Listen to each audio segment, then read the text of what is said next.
Assalamualaikum warahmatullahi wabarakatuh. Waalaikumsalam warahmatullahi wabarakatuh. Selamat pagi semuanya. Yang terhormat dosen pengampu mata kuliah pendidikan Pancasila Ibu Sugati SHMH yang tidak bisa hadir pada hari ini dan teman-teman yang saya sayangi. Berdirinya kami di sini untuk menampilkan video yang telah kami buat sekaligus menjelaskan materi mengenai nilai-nilai Pancasila sebagai etika politik. Sebelum kami menampilkan videonya, izinkan kami untuk memperkenalkan masing-masing. Perkenalkan, kami dari kelompok 3. Saya Nova Ramadhani dengan NIM 2024-151-136. Saya Mahfud Badidya dengan NIM 2024-15-1133. Saya Muhammad Ramadan dengan NIM 2024-15-1138. Saya Daniel Setiawan dengan NIM 2024-151-132. Saya Komandannya NIM 2024-151-135. Baiklah, langsung saja kita saksikan videonya. Selamat menyaksikan.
bahwasannya Yusuf ini yang korupsi uang ayahnya dan kakaknya.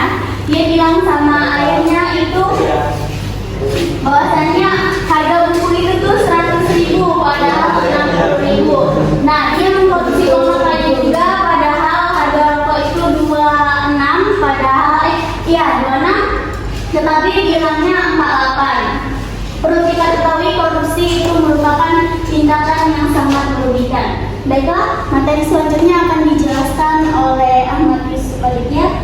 Pada Yusuf, silakan.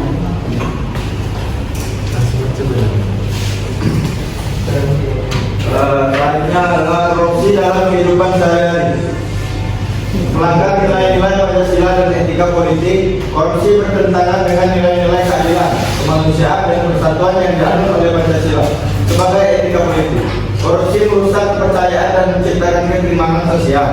Pada sila kedua yang berbunyi kemanusiaan yang adil dan beradab, korupsi merupakan perbuatan yang tidak adil, yang merugikan orang lain dan bertentangan dengan prinsip kemanusiaan. Korupsi dapat merusak kepercayaan publik dan menimbulkan perpecahannya dalam masyarakat, bertentangan dengan semangat persatuan. Korupsi menunjukkan tindakan yang tidak berdasarkan musyawarah dan keputusan bersama, melainkan berdasarkan kepentingan pribadi. Terima kasih. Selanjutnya akan sampaikan.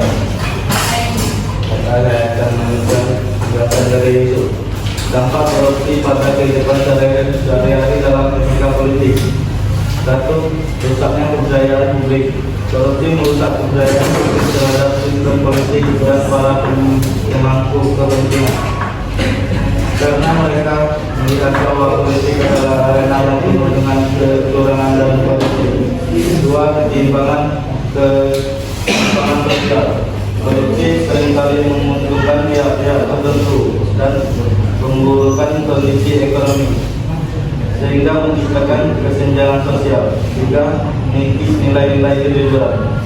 Korupsi mengajarkan bahwa memperoleh keuntungan pribadi dengan cara yang tidak bersih adalah hal yang wajar, sehingga merusak nilai-nilai kejujuran dan integrasi dalam masyarakat. Selanjutnya akan dijelaskan oleh Dadi. Selanjutnya yaitu pentingnya nilai-nilai Pancasila sebagai sistem etika politik. Pancasila sangat penting dalam kehidupan sehari-hari. Sistem etika politik karena ia menjadi landasan moral dan normatif bagi perilaku masyarakat berbangsa dan bernegara di Indonesia. Nilai-nilai Pancasila seperti keadilan sosial, demokrasi, persatuan, kemanusiaan, dan ketuhanan yang Maha Esa berfungsi sebagai panduan dalam pengambilan keputusan politik dan tindakan sehari-hari. Pentingnya Pancasila sebagai sistem etika politik. Yang pertama yaitu rambu normatif.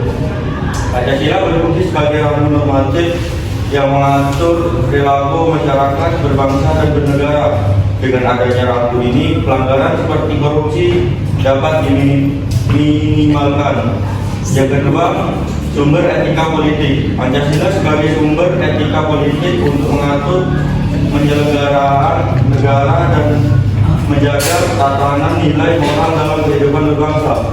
Yang ketiga, landasan moral dan etika. Pancasila menjadi landasan moral dan etika dalam berbagai aspek kehidupan, termasuk politik.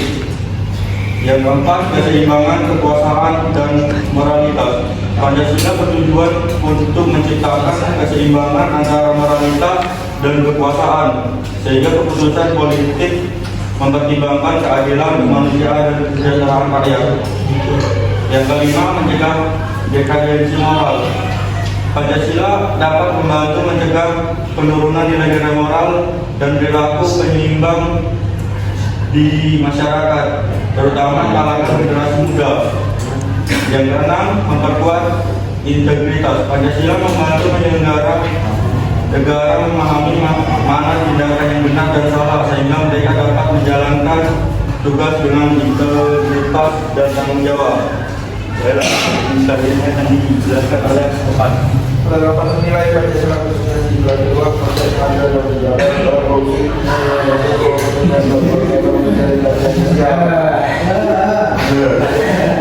korupsi akan sebagai pelanggaran tugas terhadap nilai ini dalam banyak pihak adalah dalam korupsi yang menjadi cita bangsa Indonesia menjadi lancar. Nilai maksimal tinggi masyarakat sebagai etika politik pada nilai uang masyarakat dalam kasus korupsi menuntut penghormatan terhadap martabat manusia dan kadar tinggi korupsi yang akan sebagai pelanggaran terhadap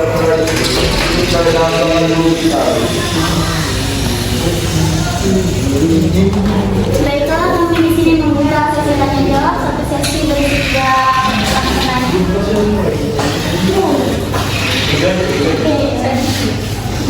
Silakan Deko.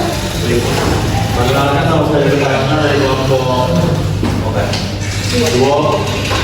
Menurut kalian, apakah sistem politik Indonesia Tahan sebentar.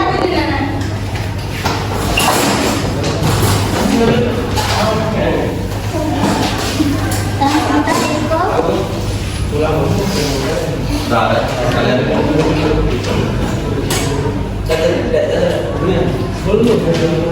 Dari kelompok berapa dan Deko?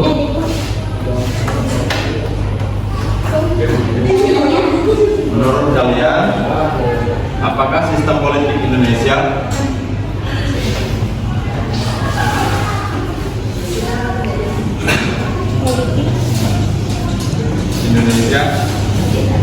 saat ini sudah mencerminkan nilai-nilai Pancasila?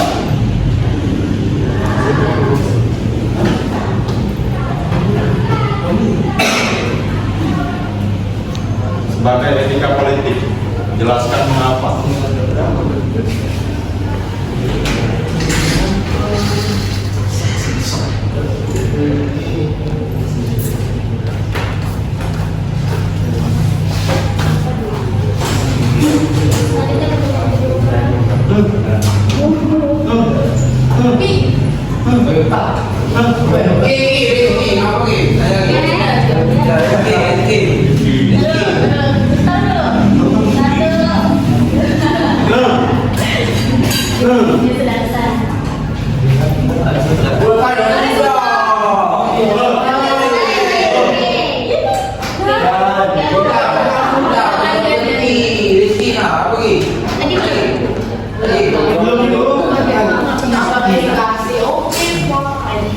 Ini kelompok berapa?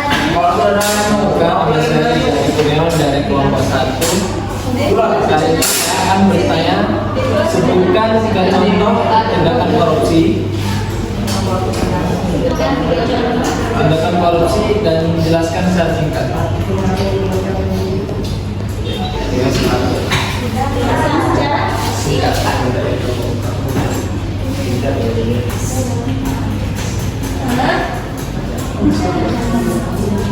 Pertanyaan ketiga. Silakan Baiklah, perkenalkan nama saya Muhammad Azhar Ramadan. Izin bertanya. Sebutkan kelompok berapa?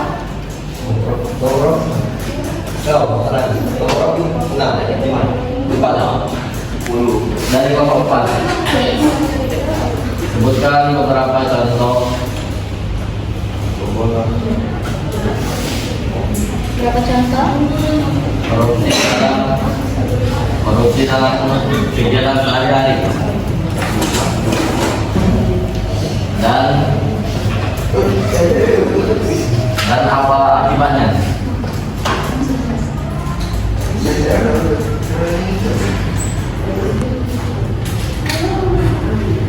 Baiklah, kami tutup ya sesi tanya jawabnya. Izinkan kami untuk menyiapkan jawabannya. Sudah tuh. Menurut kalian apa sistem politik di Indonesia yang sudah mencerminkan nilai-nilai sebagai etika politik? Jelaskan mengapa.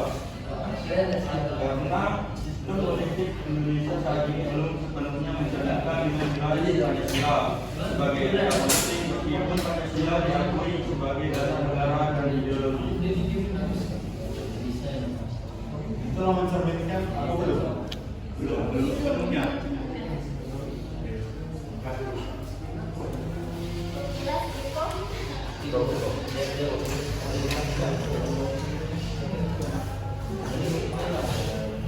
Saya akan menjawab Sebutkan 3 contoh tindakan korupsi. Jelaskan secara singkat. Di sini tindakan korupsi itu ada 3, meliputi suap menyuap, penggelapan, dan pemerasan. Suap menyuap yaitu pemberian uang atau barang kepada pejabat atau aparat negara dengan tujuan mempengaruhi keputusan atau tindakan mereka yang bertentangan dengan tugas dan kewajibannya. Contohnya, seorang pengusaha memberikan uang kepada pejabat pajak agar perusahaannya terhindar dari pemeriksaan. Yang kedua itu penggelapan. Penggelapan yaitu pengambilan uang negara atau barang negara atau oleh pejabat atau pegawai negara dengan tujuan untuk keuntungan pribadi atau kelompok. Contohnya, seorang pejabat menggelapkan uang yang diperuntukkan untuk proyek pembangunan jalan. Dan yang terakhir itu ada pemerasan. Pemerasan ini tindakan memaksa seseorang untuk memberikan sesuatu, membayar sesuatu, atau melakukan sesuatu dengan ancaman dengan tekanan. Contohnya, seorang pegawai meminta uang kepada masyarakat untuk mempercepat pengurusan dokumen, padahal pengurusan tersebut seharusnya gratis. Selanjutnya pertanyaan ketiga.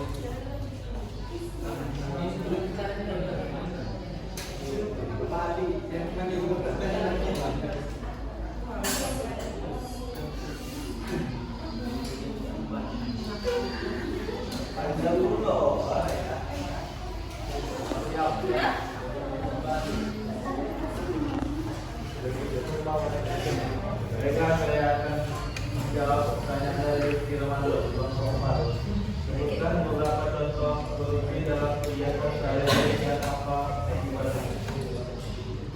Contoh korupsi kegiatan sehari-hari.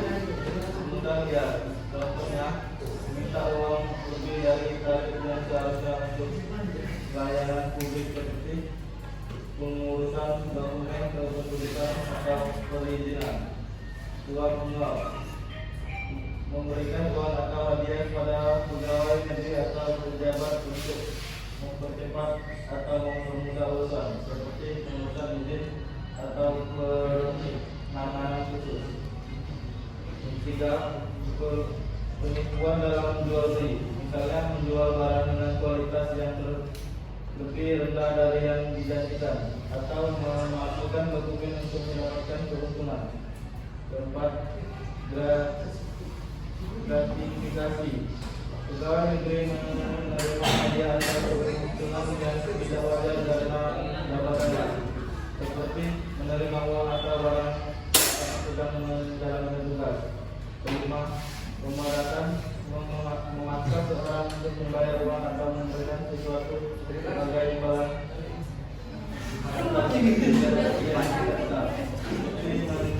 menekan gerakan untuk membayar pungutan liar karena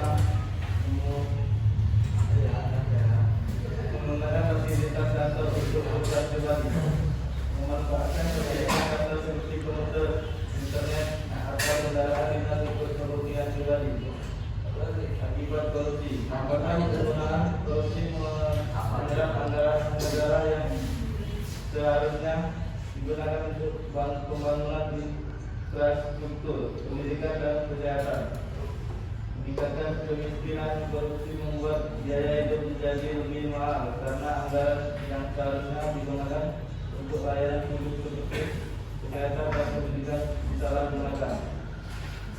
Merusak kepercayaan publik, korupsi karena ketidakpercayaan masyarakat terhadap pemerintah dan lembaga sehingga mengurangi partisipasi dan publik dalam pembangunan.